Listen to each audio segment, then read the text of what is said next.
ซึ่งมาในข้างวันที่8กรกฎาคม2026อยู่ที่สวนประตูไซนครหลวงเวียงจันทน์นำโดยทานนางวิไลวรณ์จันทราตีรองประธานคณะกรรมการปกครองนครหลวงเวียงจันทน์พร้อมด้วยคณะได้ให้การต้อนรับอย่างอบอุ่นสโมสรบานเตะวิไลกุลนาคาหรือ WIG นาคาหุ้นอายุบ่เกิน13 ปีหรือU16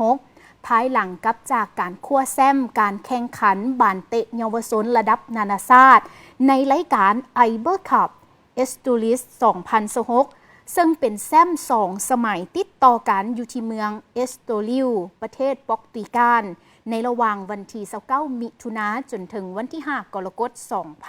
2026ซึ่งการแข่งขันในครั้งนี้แม้นมีนักกีฬาหลายพันคนจากหลายสโมสรที่มาจาก50กว่าประเทศเข้าร่วมเฉพาะก็คือ WIG นาคาร่วมแข่งขันประเภทชายหุ้นอายุบ่เกิน13 ปีหรือU13โดยมี 46 ทีมจาก 17 ประเทศเข้าร่วมด้วยกันก็คือเบซินแอสไพร์ฝรั่งโปโลยโคสอาซีบุลการีเบลารุซิสโคโซโวฮงดูรัสสหรัฐอเมริกาแอฟริกาใต้สหรัฐอาหรับเอมิเรตส์สิงคโปร์อูกันดาสปป.ลาวและโปรตุเกส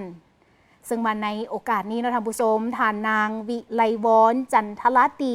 ก็ได้แสดงความย่องย้อนและสมเสยต่อผลสำเร็จ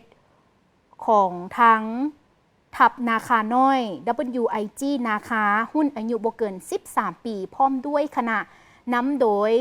เฉพาะก็คือทานเวียงไซวิไลกุลประธานสโมสร WIG นาคา